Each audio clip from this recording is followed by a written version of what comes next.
Dan Nasional 5-22 April bersama saya Farhatul dan fokus utama hari ini. PRK Rompin saksikan 1 lawan 1. Lagi kaki tangan veterina Johor dicekup SPRM. Serta SPAD bakal wujudkan jawatan kuasa khas pantau industri teksi. Seterusnya lintas langsung negeri pula kita akan bersama Buma Wen dari Sarawak, diikuti Rita Olicious dari Sabah dan Suzila Idayu Yaakob dari Kelantan. Semuanya seketika nanti.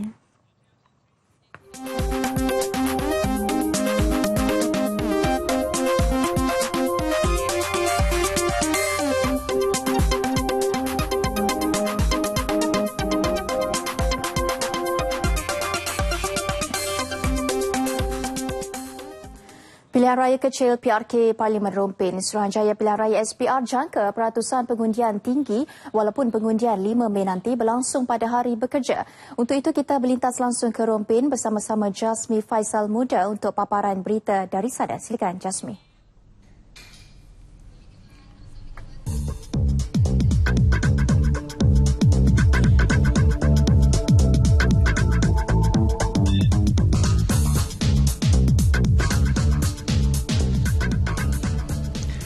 Terima kasih Fahatul di Angkasa Puri. Suruhanjaya Pilihan Raya SPR menyasarkan peratusan keluar mengundi Pilihan Raya Kecil PRK Rompin nanti mencecah 80%. Menurut pengerusinya Tan Sri Abdul Aziz Muhammad Yusof, peratusan itu mampu dicapai walaupun hari pengundian pada 5 Mei nanti adalah hari bekerja. Hari bekerja bukan menjadi satu sebab bilangan pengundi kurang. From rekod kita, hari pekerja menunjukkan juga bahawa ramai pengundi datang. Hari cuti tak semestinya ramai pengundi datang. No, tak ada correlation daripada rekod kita. Tan Sri Aziz berkata demikian dalam sidang media selepas meninjau proses penamaan calon PRK Rompin di Dewan Jubli Perak Sultan Haji Ahmad Shah Rompin. SPR juga menjangka keputusan rasmi PRK Rompin 5 Mei nanti akan diketahui saat jam 11 malam. PRK Rompin menyaksikan pertandingan antara calon BN Dato' Ahsan Arifin dengan calon PAS Nazri Ahmad. Nama mereka diumumkan secara rasmi oleh Pegawai Pengurus Pilihan Raya Dato' Fazilah Saleh di Pusat Penamaan Calon di Dewan Jubli Perak Sultan Haji Ahmad Shah Rompin. Dato' Ahsan, Ketua UMNO bahagian Rompin, pernah menjadi Adun Bukit Ibam dan Esko Kerajaan Negeri. Berkelulusan Sarjana Muda Ekonomi dari Universiti Malaya, Dato' Ahsan adalah anak kelahiran Kampung Ayau Rompin. Manakala calon PAS Nazri Ahmad adalah Ketua Dewan Pemuda PAS Pahang. Berusia 40 tahun, Nazri berkelulusan Ijazah Sarjana Syariah dari Universiti Al-Azhar Mesir. PRK Rompin diadakan berikutan kematian penyandangnya Tan Sri Dr. Jamaluddin Jarjis dalam naas helikopter di Semenyih, Selangor awal bulan ini. Pada PRU 13, Allahyarham Tan Sri Dr. Jamaluddin mengalahkan bekas Ketua Dewan Muslimat PAS Nuridah Muhammad Saleh dengan majoriti lebih 15,000 undi. Sementara itu, hasrat seorang calon bebas berusia 44 tahun untuk bertanding dalam PRK Rompin tidak kesampaian apabila borang pencalonannya ditolak kerana beliau dikatakan gagal mengemuka penyata perbelanjaan. Penulis blog Cucu Mat Kilau atau nama sebenarnya Muhammad Syukri Muhammad Ramli, 44 tahun itu hadir bersendirian di pusat penamaan calon kira-kira pukul 9.45 pagi tadi. Menurut Tan Sri Abdul Aziz, calon yang mahu bertanding perlu mengemukakan laporan tersebut selain syarat-syarat lain yang telah ditetapkan oleh SPR. Kalau calon ini pernah bertanding dulu dalam pilihan raya umum ataupun pilihan raya kecil sebelum ini, sebelum 5 tahun yang lepas, dia mestilah telah mengemukakan laporan perbelanjaan. Barisan Nasional BN perlu mengekalkan penguasaannya di Parlimen Rompin untuk membolehkan kesinambungan perjuangan Allahyarham Tan Sri Dr. Jamaluddin Jarjis diteruskan. Timbalan Pengerusi BN Tan Sri Muhyiddin Yassin berkata, BN telah meletakkan seorang tokoh berkaliber dan berpengalaman yang boleh menjadi sandaran pengundi jika dipilih menjadi wakil rakyat. Tan Sri Muhyiddin berkata calon BN Dato' Ahsan Arifin menggalas tanggungjawab besar dalam memastikan Parlimen Rompin kekal sebagai kubu kuat BN.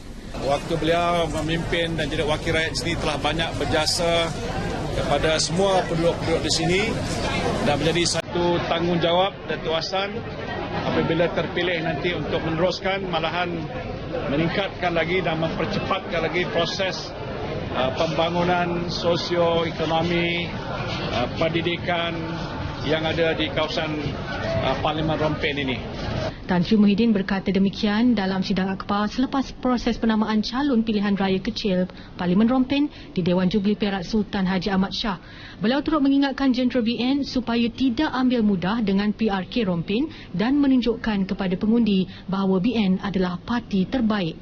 Menurutnya, BN juga akan mengambil kesempatan kempen PRK Rompin untuk menjelaskan beberapa isu berbangkit kepada rakyat termasuk isu GST dan kos sara hidup. Sebelum berpisah, kita ikuti coret-coret sepanjang proses penamaan calon PRK Rompin di Dewan Jubli Perak Sultan Haji Ahmad Shah Rompin pagi tadi.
Terima kasih Jasmi dari Rompin sebentar tadi.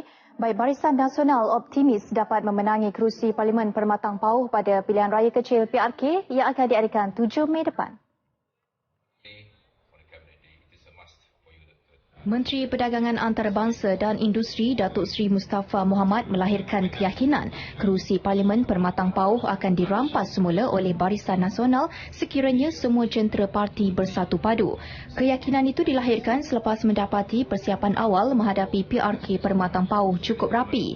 Beliau berkata demikian selepas merasmikan Semikon Asia Tenggara, persidangan mikroelektrik terbesar di Asia Tenggara di Bayan Baru.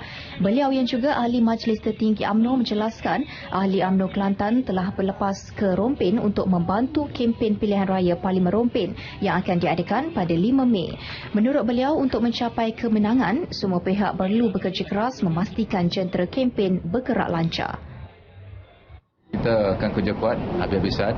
Semua pilihan kecil PRK adalah satu pilihan raya yang penting untuk Barisan Nasional. Kita akan bekerja habis-habisan lah. Sudah pasti kita mengharapkan kemenangan. Tapi Kelantan kita dikehendaki untuk pergi ke Rompin. Dan pagi ini orang saya di Rompin tak dapat pergi Rompin kerana ada semi di Penang. Ops tanduk yang giat dijalankan sejak Ahad lalu menahan 4 lagi pegawai dan kaki tangan pejabat veterina MUA dan Segamat Johor. Sekaligus menjadikan kesemua yang ditahan 16 pegawai dan kaki tangan termasuk 2 wanita. Penahanan dibuat bagi membantu siasatan berhubung kesalahan menerima suapan daripada pembekal dan bersubahat memalsukan dokumen tuntutan bekalan dan pembayaran program pinjaman induk tanpa faedah PINTAF. Pengarah SPRM Negeri Azmi Alias dalam satu kenyataan berkata, operasi hari ini menahan pegawai perkhidmatan veterina G36 dan pembantu veterina G17. 3 daripadanya ditahan di MUA manakala seorang di Segamat. Kesemua yang ditahan berumur dalam lingkungan umur 40 hingga 50-an dibawa ke SPRM Melaka untuk diambil keterangan. Mereka disiasat mengikut Seksyen 17-A dan Seksyen 18 Akta SPRM 2009. Ops tanduk dilancarkan susulan aduan awam berhubung penyelewengan pembekalan lembu dan kerbau kepada penternak program PINTAF. 3 sindiket pengedaran dadah ditumpaskan dalam 3 operasi di lokasi berbeza sekitar Selangor. 6.4 kilogram syabu dirampas. 9 warga negara Nigeria diberkas, manakala seorang lagi mati terjatuh dari tingkat 7 semasa cuba melarikan diri. 3 daripadanya merupakan ahli sindiket yang digelar drug kingpin yang paling dikehendaki polis. Dalam sidang media khas, Timbalan Pengarah Risikan dan Operasi Datuk Haris Wong Abdullah menjelaskan modus operandi penyeludupan dadah kali ini adalah melalui kargo udara dan menggunakan khidmat keldai dadah terdiri daripada warga asing. Kali ini sindiket mengubah laluan penyeludupan di mana ia dihantar dari China dan bukan lagi Nigeria seperti sebelum ini. Semua tangkapan berumur antara 24 hingga 36 tahun dan kini sedang diriman di bawah Seksyen 39B Akta Dadah Berbahaya. Operasi yang dijalankan ini sebenarnya adalah hasil kerjasama di antara Jabatan Serta Jenayah Narkotik Bukit Aman dengan beberapa agensi antarabangsa. Contoh dengan US DEA dan juga Australian Federal Police. Bagaimana saya kata tadi, sindiket ini juga aktif merekrut drug mule daripada warga asing untuk menyurup dadah ke luar negara. Bagi kes pertama pada petang 20 April, 1.56 kilogram syabu disorokkan dalam pam angin elektrik yang dibungkus dengan 2 bungkusan kertas aluminium. Bungkusan diterima syarikat perkhidmatan kurier di Shah Alam. Ekoran itu, pihak polis berjaya memberkas 4 lelaki Nigeria di Cyberjaya dan Bandar Sri Damansara. Pada setengah hari 21 April pula, pihak polis membuat serbuan di sebuah kondominium di Sri Kembangan dan berjaya memberkas seorang lelaki Nigeria, manakala seorang lagi mati di tempat kejadian akibat jatuh dari tingkat 7 bangunan ketika cuba melarikan diri. Dalam serbuan itu, 3.9 kilogram syabu dijumpai. Tindakan susulan pada petang hari yang sama, pihak polis berjaya memberkas 2 lagi lelaki Nigeria. Seterusnya, di lokasi berlainan pada hari sama, polis berjaya merampas 900 gram ketulan kristal syabu yang disorokkan dalam tapak 5 pasang kasut sukan. Kasut sukan itu dibungkus dan juga dihantar melalui perkhidmatan kurier. Suruhanjaya Pengangkutan Awam Darat SPAD akan menubuhkan jawatan kuasa khas untuk memantau dan membuat penambahbaikan dalam industri teksi di negara ini. Dipengurusi sendiri oleh SPAD, jawatan kuasa berkenaan turut melibatkan pelbagai pihak berkaitan termasuk Persatuan Pemandu Teksi dan Persatuan Badan Bukan Kerajaan NGO. Pengerusi SPAD Tan Sri Syed Hamid Alba berkata jawatan kuasa itu bertujuan meneliti aduan pengguna dan cadangan berkaitan perkhidmatan teksi. Ia juga untuk membentuk sikap atau budaya patuh kepada peraturan di kalangan pemandu teksi. Kuasa ni saya minta SPAD tubuhkan supaya bila kita dah naikkan tambang ni, biar untuk penambahbaikan mereka yang terlibat dengan industri itu sendiri, menukar dia punya mindset, mengadakan sistem disiplin, pengawas selia mereka sendiri untuk menggalakkan di mereka punya ahli-ahli supaya mereka gunakan meter, mesra dengan penumpang, menjaga keselamatan penumpang, dan ini akan insya-Allah.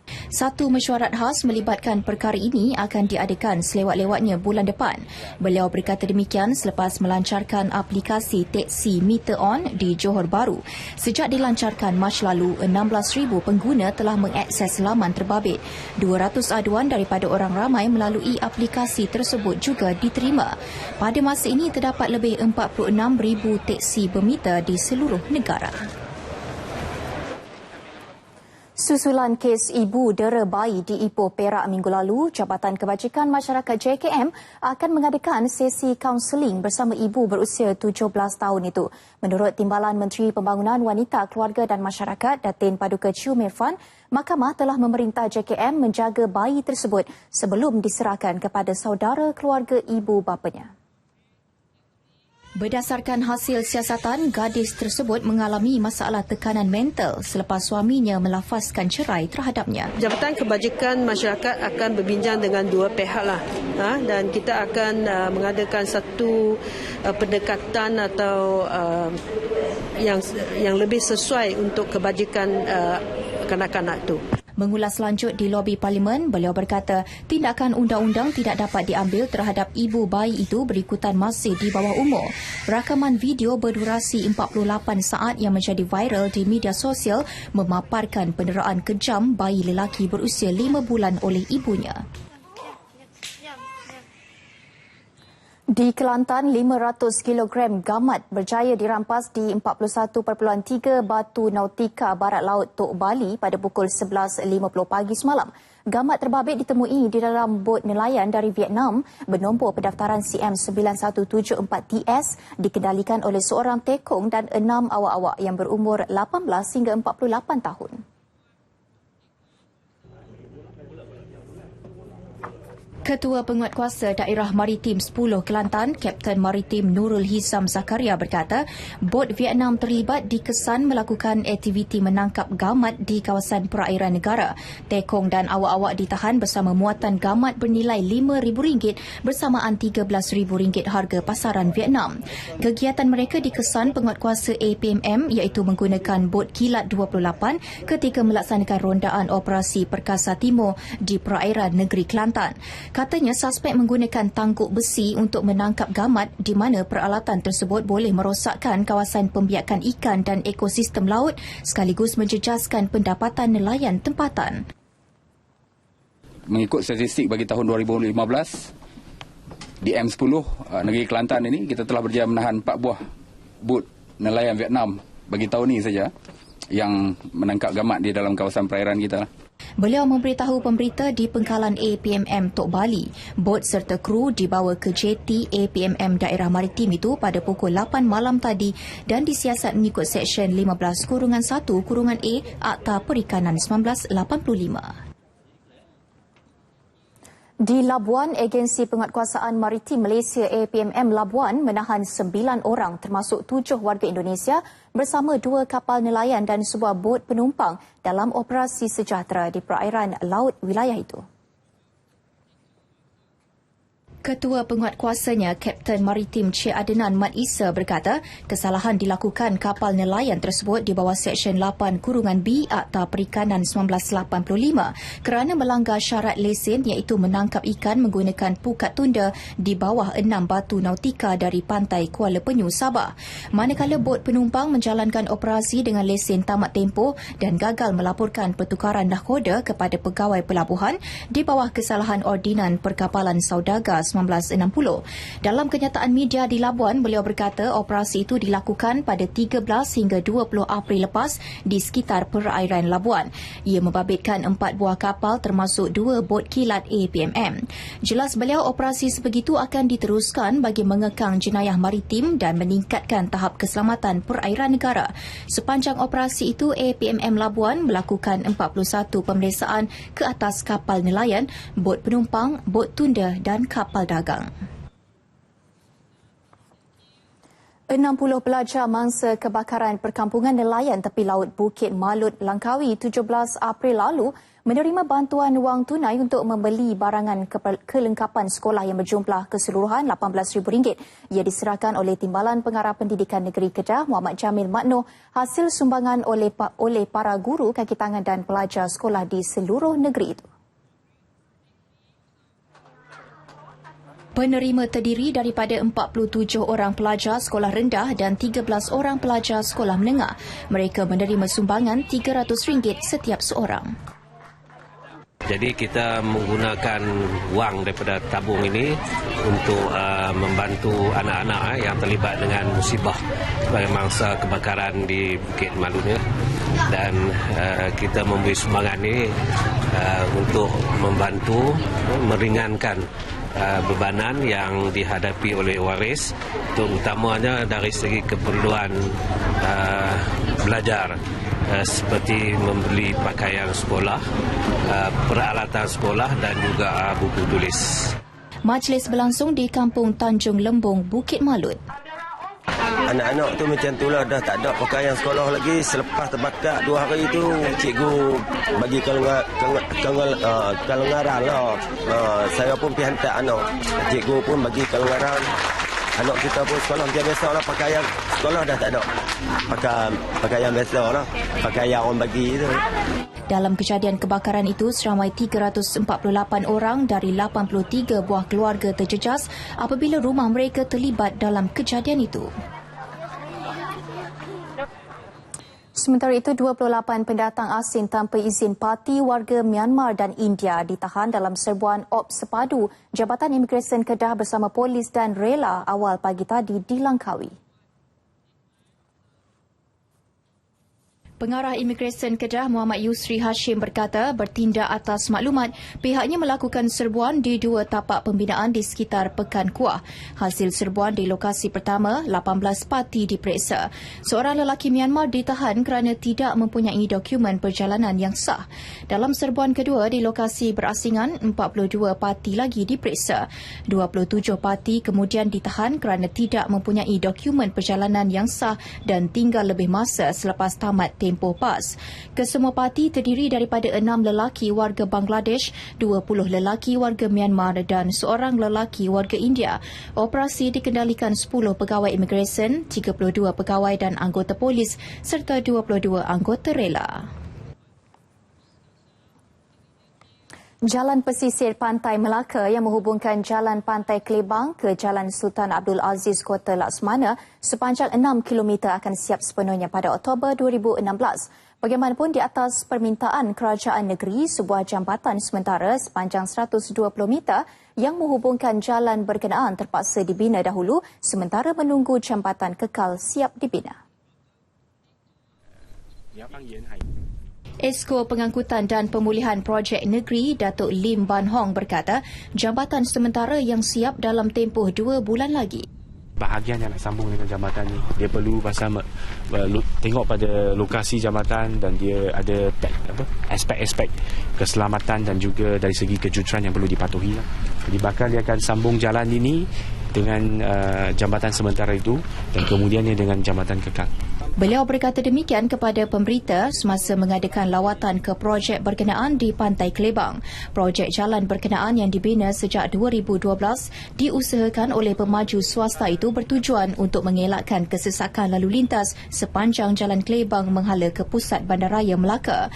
Ia akan menyelesaikan masalah kesesakan di jalan berkenaan yang sering digunakan lebih 50,000 kenderaan pada hujung minggu dan pada musim cuti. Minggu Saham Amanah Malaysia, anjuran permodalan nasional Berhad dengan kerjasama Amanah Saham Nasional Berhad serta Kerajaan Negeri Sarawak hari ini memasuki hari keempat penganjurannya. Butirannya bersama Al-Hadi Syamsawi di Dataran Sibu. Silakan.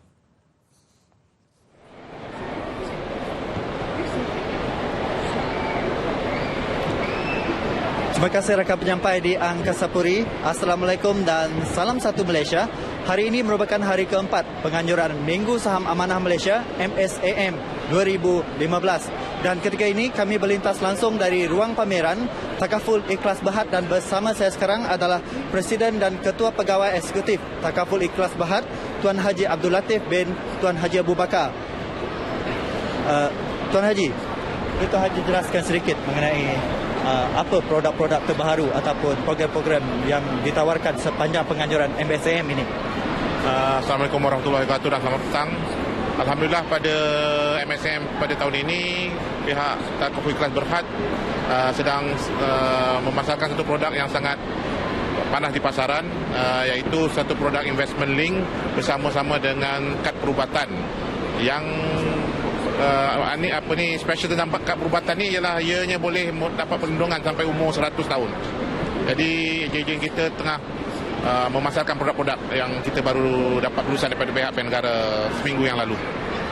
Jadi Tuan Haji, selain produk ni, sekarang ni apa sasaran pihak Takaful Ikhlas Berhad dalam penganjuran MSAM 2015 kali ini? Sasaran kami samping memberi ilmu tentang takaful, sebab takaful ni merupakan salah satu komponen dalam perancangan kewangan dan tema pada tahun ini juga pelaburan 360 PMB, jadi kita komplement PMB dari segi ilmu. Jadi kita berharap kita dapat kongsi ilmu ni dengan masyarakat di Sibu tentang pentingnya takaful dan apa itu takaful. Tuan Haji, Takaful Ikhlas Berhad berperanan sebagai rakan program kemasyarakatan. So Tuan Haji boleh jelaskan sedikit mengenai perkara ini Tuan Haji? Alhamdulillah, memang kami pada tahun ini sebagai rakan program keselamatan, pagi tadi kita dah pergi ke Sekolah Kebangsaan Abang Ali bersama dengan kru Oh My English. Kita mengedarkan lebih kurang 800 buah buku Inggeris.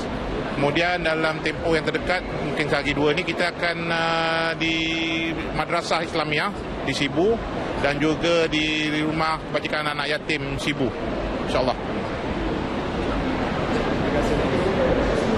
Setakat ini sahaja lintas langsung kami di ruang pameran Takaful Ikhlas Bahar ini. Kembali bersama rakan penyampai di Angkasa Puri.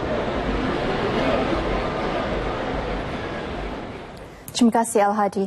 Persediaan akhir sempena persidangan kemuncak ASEAN yang ke-26 sedang rancak dilakukan di Pusat Konvensyen Kuala Lumpur KLCC sebelum beberapa hari lagi ia akan berlangsung. Menteri Luar Datuk Seri Anifah Aman meluangkan masa kira-kira 2 jam pagi tadi melawat lokasi persidangan bagi memastikan segala persiapan dan perancangan berjalan dengan lancar.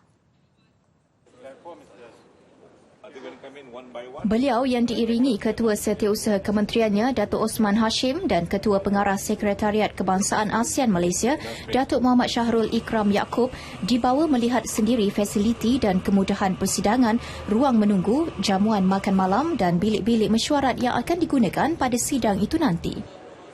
InsyaAllah apa yang saya lihat pada hari ini, saya ingat kita akan dapat melaksanakan dengan terbaik mungkin. Dan Alhamdulillah oleh kerana kerjasama semua pihak yang terlibat dari segi protokol, dari segi manajemen KLCC ini dan juga pegawai-pegawai kementerian-kementerian lain, termasuklah pegawai daripada Wisma Putra, saya lihat tidak ada masalah.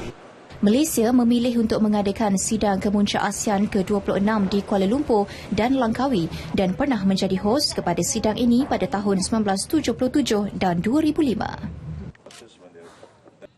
Baik, terima kasih. Masih terus setia bersama Nasional 5 dan seterusnya laporan langsung dari Sarawak, Sabah serta Kelantan. Silakan Bu Mawen di Kuching untuk laporan pertama negeri-negeri.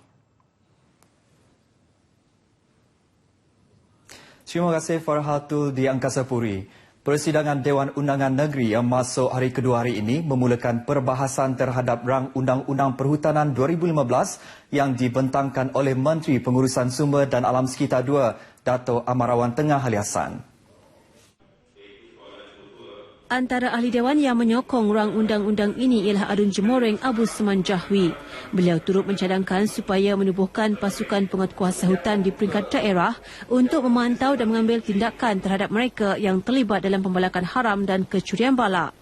Beliau turut mencadangkan supaya aktiviti penguatkuasaan dibantu oleh pasukan gerakan AMPGA supaya aktiviti negatif itu dapat ditangani secara lebih berkesan.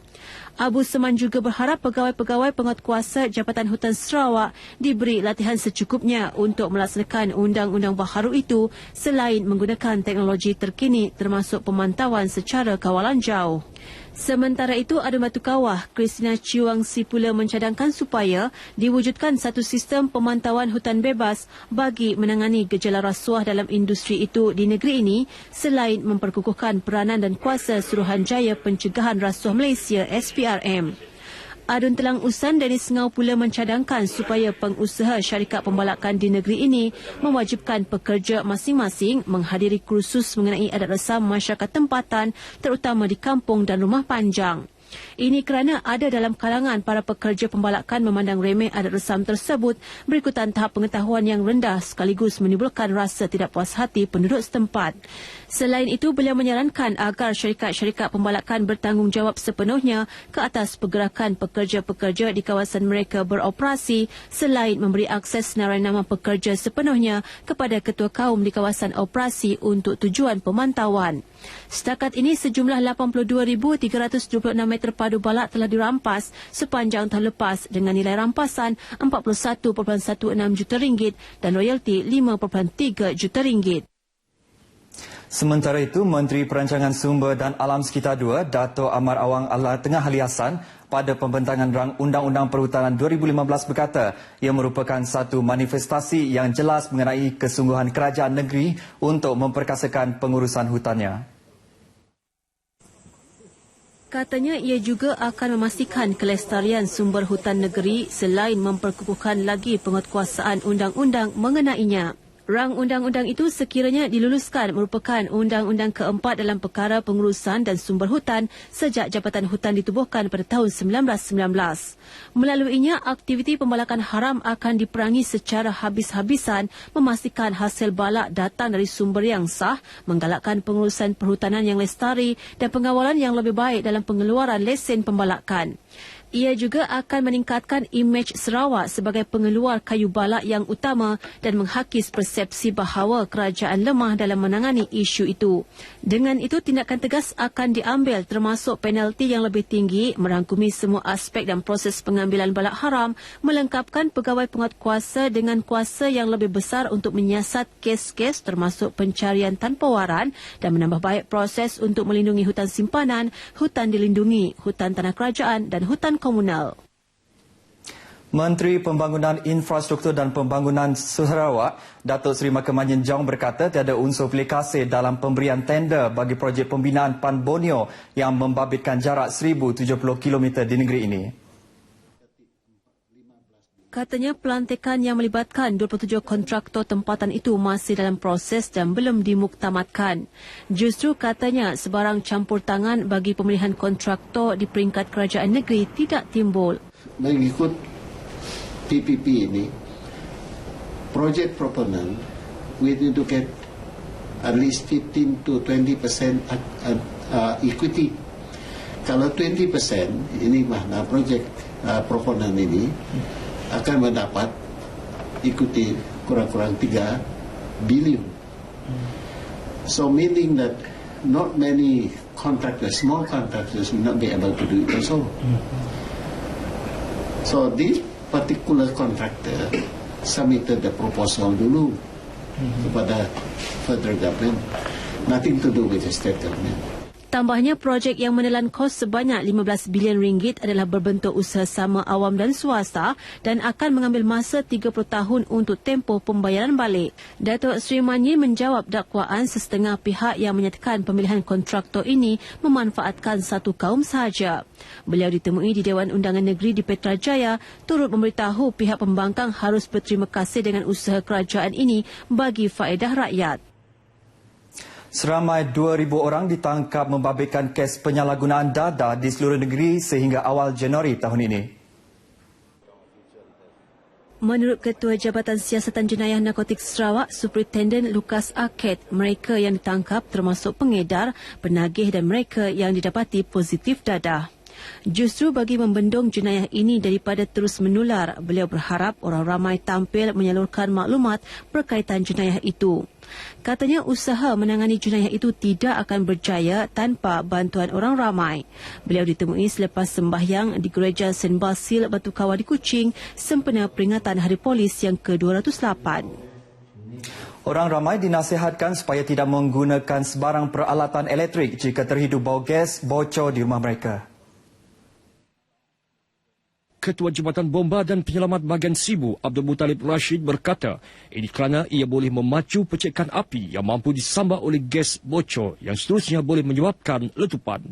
Dalam seksi talimatnya bersama media mengenai kaedah pencegahan dan mengendalikan kebocoran di rumah, beliau turut menasihatkan orang ramai supaya menggunakan sistem salur penyambungan gas yang disediakan oleh pihak Sirim serta menukarkan saluran gas ini setiap 2 tahun.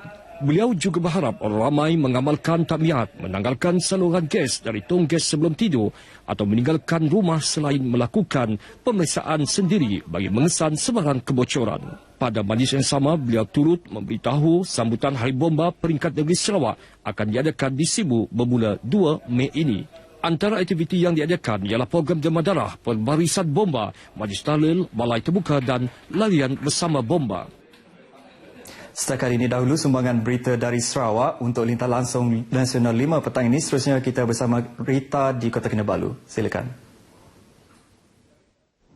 Terima kasih Bumawen di Kuching. Salam sejahtera dan salam satu Malaysia. Penanaman lada hitam berpotensi menjadi satu lagi sumber pendapatan lumayan kepada pekebun kecil sekiranya diusahakan secara sistematik walaupun komoditi itu sering diserang penyakit sebelum ini.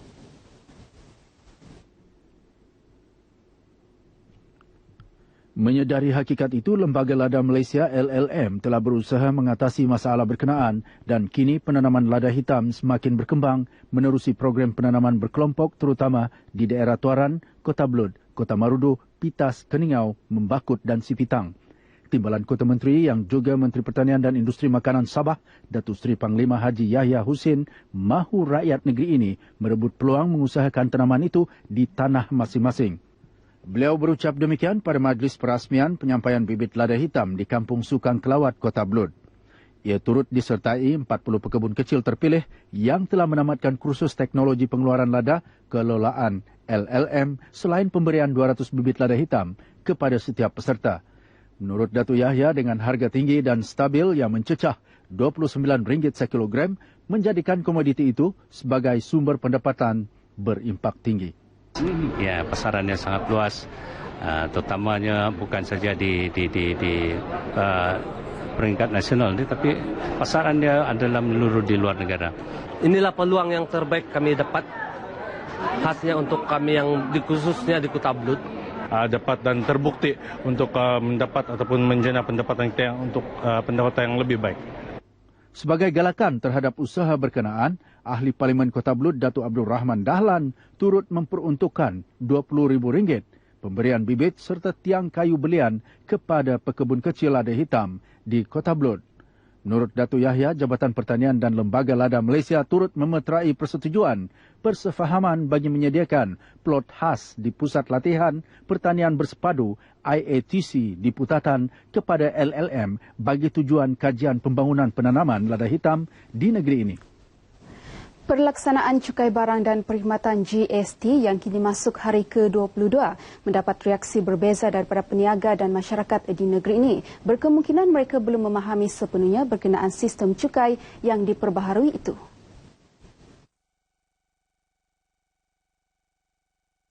Tinjauan kru RTM sekitar Kota Kinabalu mendapati rata-rata masyarakat masih keliru dengan pelaksanaan sistem cukai baharu itu.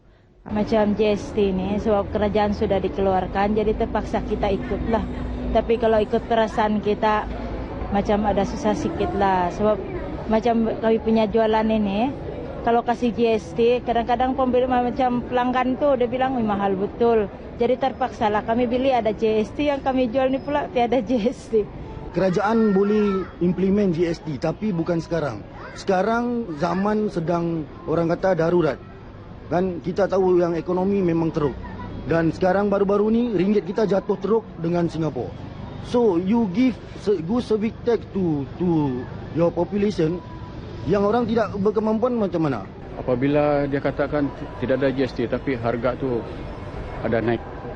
Apabila naik GST tidak ada. Tapi ada yang harga turun GST dia kenakan GST. Jadi memang kita sebagai pelanggan ini ada yang tidak puas hati. Tapi apabila kita sudah kena bagi taklimat tentang GST ini, memang puas hati juga lah. Mereka turut berharap agar program seminar dan taklimat mengenai GST dilaksanakan secara berterusan bagi memastikan rakyat faham dan mengelak ditipu oleh golongan peniaga yang mengambil kesempatan menaikkan harga barang sesuka hati. Hukuman lebih berat wajar dikenakan terhadap operator pelancongan tanpa lesen terutama operator pengangkutan yang menggunakan van dan bot.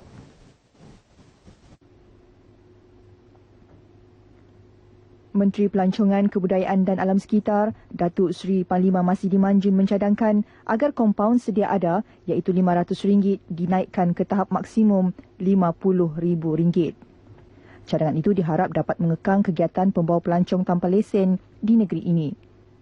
Operasi pemeriksaan terhadap operator pelancongan juga perlu ditingkatkan. Beliau bercakap kepada media selepas merasmikan seminar isu-isu penguatkuasaan industri pelancongan Sabah 2015 di Kota Kinabalu. Misalnya, kalau dia pergi ke Pulau Menuka, sebaik saja dia mendarat, pihak teman-teman Sabah hendaklah meminta salinan lesen mereka untuk direkod dan juga untuk menunjukkan mereka itu berlesen dan barulah mereka dibenarkan untuk masuk ke kawasan tersebut. Tambahnya, urusan memohon lesen adalah mudah. dengan hanya memberikan butiran yang diperlukan. Dalam masa sama, kementeriannya bersedia memberi bantuan sekiranya terdapat kesulitan untuk mendapatkan lesen.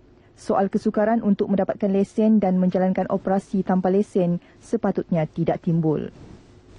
Sabah turut melancarkan kem membaca satu Malaysia peringkat negeri bersempena pelancaran program itu di seluruh negara kemarin. Program selama 3 hari itu ternyata mendapat sambutan menggalakkan dari para pelajar dan guru.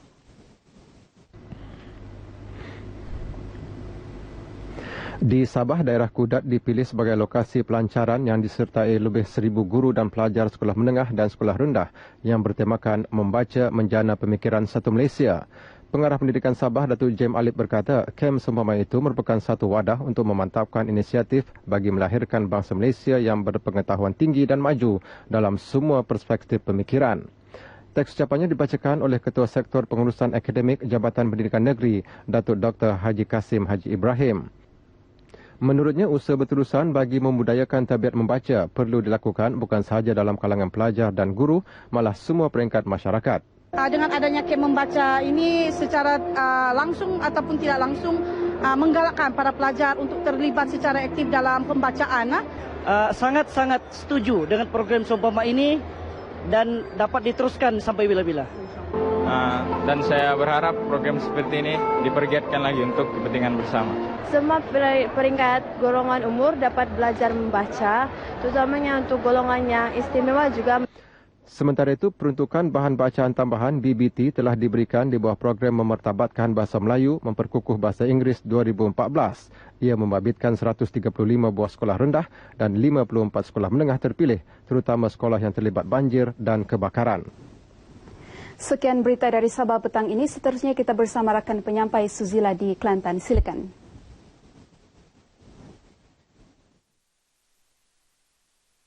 Terima kasih rakan setugas.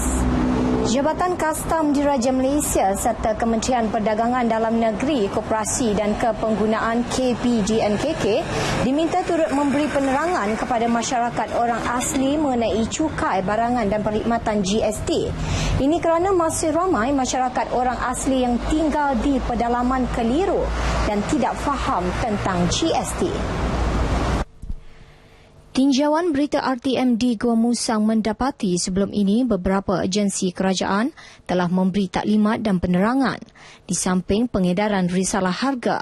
Namun masih ramai masyarakat orang asli yang masih ketinggalan dengan perkembangan GST. Ramai yang tak faham macam mana pasal GST itu, ramai tidak faham. Macam mana harga dikenaikan cukai, macam mana ramai tidak mengetahui. Macam mana macam 6% tu. Mereka tak tahu. Kalau sepatutnya ada satu sumber boleh bagi tahu masuk ke kampung, bagi penerangan lah untuk kampung. Cadangan macam tu lah, kena bagi apa, macam pendedahan lah pasal GST ni kan, supaya dia orang tahu apa maksud GST tu.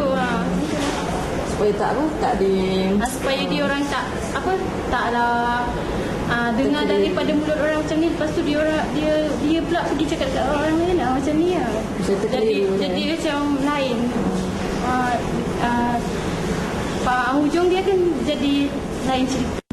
Kepada kebiasaan macam penduduk orang asli ni memang dia terletak di pendalaman. So bila nak cari bahan keperluan tu memang terpaksa keluar ke bandar lah. Di situ memang dia katakan dia punya risiko duit tu memang terlalu tinggi lah. Pertama nak keluar dia punya macam petrol apa semua, kena motor, kereta apa semua kan. Sampai di kedai pula kita beli, bila datangnya GST ni memang boleh dikira membebankan lah juga. Tapi pada pendapat saya itu adalah macam GST adalah saranan daripada kerajaan pusat. So kita terpaksa lalui lah. Kita usahakan macam mana cara untuk mengatasinya. Sementara itu di Kuala Krai, 92 buah rumah di atas tanah lot milik penduduk terjejas banjir pada Disember lalu sedang giat dilaksanakan. Ia dijangka selesai pembinaannya pada bulan Mei depan. Adun Dabung Datuk Ramzi Abdul Rahman berkata, projek berkenaan dalam pemantauan Jabatan Kerja Raya JKR. Sementara 25 buah rumah lagi masih dalam proses melantik kontraktor dan dijangka disiapkan dalam tempoh masa 75 hari. Sementara Lembaga Kemajuan Kelantan Selatan kesedar pula bertindak melaksanakan projek membaik pulih rumah-rumah penduduk yang mengalami kerosakan akibat banjir dengan kos baik pulih antara RM5 ke RM10,000 sebuah.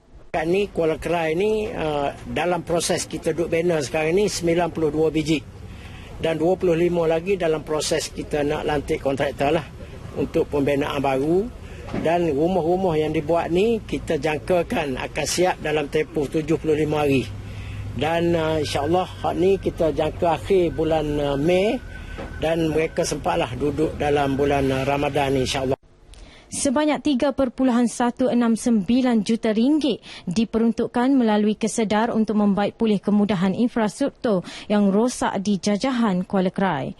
Beliau memberitahu pemberita selepas membuat tinjauan proses pembinaan rumah baru penduduk terjejas banjir di Jajahan Kuala Kerai.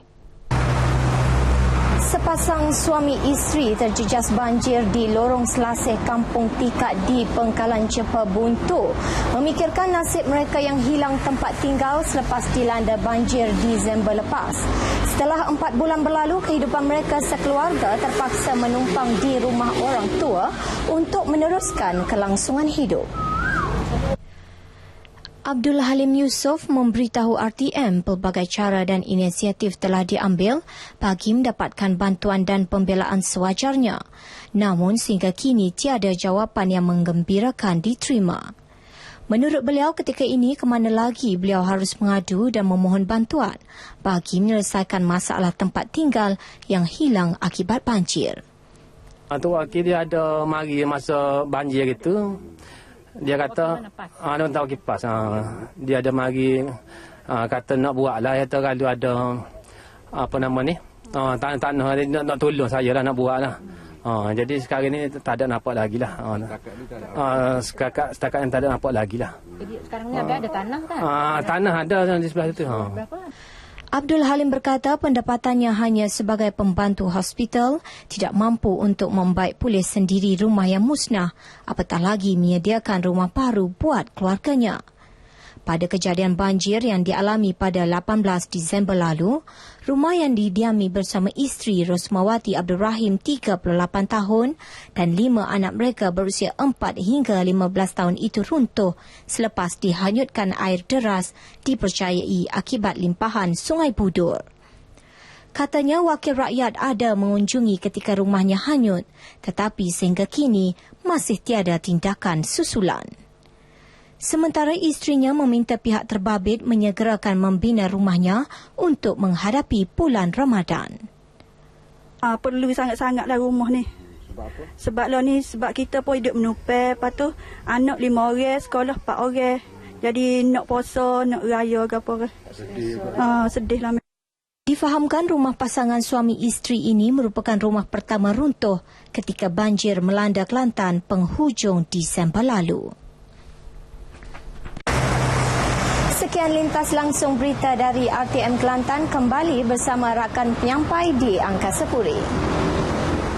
Baik, terima kasih rakan penyampai dari Sabah, Sarawak dan juga Kelantan seperti tadi. Kita berhenti rehat seketika, kembali selepas ini. 5 syarikat pengeluar teknologi pencahayaan keadaan pepejal SSL diod pemancar cahaya LED bertaraf antarabangsa telah berjaya dilahirkan setakat ini. Ia hasil pelaksanaan projek penggerak ekonomi EPP ke-10 yang bermatlamat untuk mengukuhkan kedudukan syarikat tempatan dalam sektor elektrik dan elektronik ENE. Jelas Ketua Pegawai Eksekutif SME Corp, Datuk Hafsyah Hashim, setiap syarikat tersebut berjaya mencatat peningkatan 25% pertumbuhan setiap tahun. 84% produk lampu SSL LED, 5 syarikat tersebut dipasarkan secara domestik dan bakinya diekspor ke luar negara. Ini menyumbang kepada jualan keseluruhan RM88.7 juta pada 2014, melepasi sasaran indeks petunjuk prestasi KPI RM80 juta yang ditetapkan di Kementerian Perdagangan Antarabangsa dan Industri. Lebih membanggakan, 26 produk SSL LED tempatan mendapat pensijilan antarabangsa berbanding 20 produk yang ditetapkan di bawah KPI tersebut. Ini adalah kerana pada mereka lampu-lampu daripada Eropah dari segi harganya adalah tinggi. Ya, bandingkan walaupun dah 10 hingga 15% dah turun dari segi harga itu sendiri, bandingkan dengan lampu-lampu daripada negara China yang terlampau murah. Jadi bila barangan terlampau murah, mereka mengandaikan adakah barangan murah ni telah dikompromikan dengan kualiti. Tetapi barangan-barangan daripada Malaysia kita dapat saksikan pada ketika itu adalah dari segi kosnya dan juga dari segi harga yang kita letakkan adalah sederhana. Dan dapat kita tunjukkan kepada mereka bahawa kami telah memenuhi tadi yang saya katakan tadi, persijalan-persijalan antarabangsa 1, 2, 3 dan 4. Jelas Dato' Hafsyah, produk SSL LED tempatan mendapat sambutan dari negara-negara di Asia Barat, kawasan Eropah, Australia dan terbaru Korea serta Jepun. Bagi mengembangkan pasaran ekspor, SME Corp membantu syarikat-syarikat ini bergabung dan mewujudkan LED Konsortium Sdn Bhd LCM yang kini diwakili 10 syarikat. Melalui LCM, kesemua syarikat akan mengambil bahagian dalam aktiviti pemasaran dalam dan luar negara, berkongsi sumber serta mengeluarkan produk premium LED. Barangan kita semula juga mampu menjadi hiasan unik dan nampak eksklusif jika kita pandai mengubahnya. Itu yang dilakukan oleh sepasang pesara dari RTM dan Jabatan Kerja Raya, Tengku Abdullah Tengku Ahmad dan isterinya Fazila Ayub apabila menghasilkan pelbagai jenis pasu bunga menggunakan barangan terbuang sebagai hiasan di halaman kediaman mereka di Taman Kelisa Mergung, Alustar, Kedah. Antara barang-barang yang diguna pakai yang sedang diperolehi di rumah mereka dan kenalan rapat seperti payung, rim kereta, kipas dan cerik air. Menurut Fazila Ayub, 57 tahun, minat yang mendalam dalam aktiviti penanaman pokok bunga sedikit sebanyak telah memberi ilham untuk mereka menghasilkan pelbagai jenis pasu daripada barangan kita semula, menjadikannya lebih unik dan menarik. Setengah orang kalau macam rim kereta, tempat lapik pasu, diorang kan jual dekat besi buruk kan. Tapi kau rasa sayang, kita beli mahal kan. Kemudian bila besi buruk kita dapat RM2-3. Apa kata kita manfaatkan, kita buat lapik pasu cantik kan. Kemudian benda-benda yang kita buang ni dia jadi macam antik. Satu free, satu lagi dia cantik dan antik. Itu. Beliau juga mengakui aktiviti sihat itu bukan sahaja menjimatkan kos, malah turut mengisi masa lapang mereka. Bahan pakai itu, kadang-kadang saya bagi idea. Dia ambil, saya kata yang ni boleh buat. Yang ni, tali-tali segala, tali telefon, tali apa semua boleh buat. Pasangan itu mengakui hobi mereka itu turut diminati dan menjadi ikutan jiran terdekat mereka. Malah ada yang berhasrat ingin membelinya. Baik, setakat ini sahaja Nasional 5 edisi 22 April 2015. Menyusul selepas ini laporan meteorologi. Dengan itu, Assalamualaikum dan salam satu Malaysia.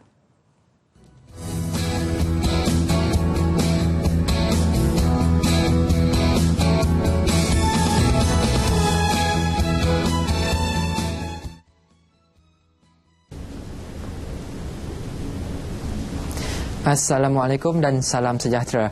Keadaan angin di rantau negara kita pada ketika ini secara amnya bertiup dari arah timur laut.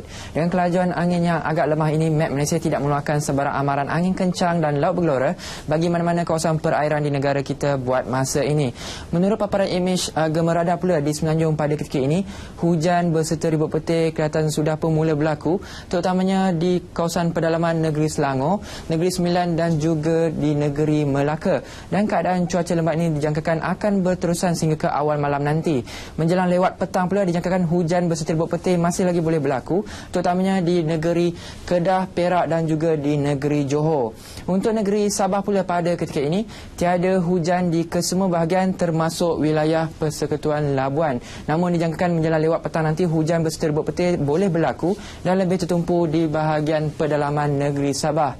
Di negeri Sarawak pula pada ketika ini hujan berserta ribut petir di beberapa tempat kini sedang berlaku dan lebih tertumpu di bahagian Limbang, Kapit, Sarike dan juga Sibu, dan keadaan cuaca lembap ini dijangkakan akan berterusan sehingga ke awal malam nanti. Seterusnya kita ke ramalan cuaca tempatan bagi bandar-bandar utama untuk hari esok.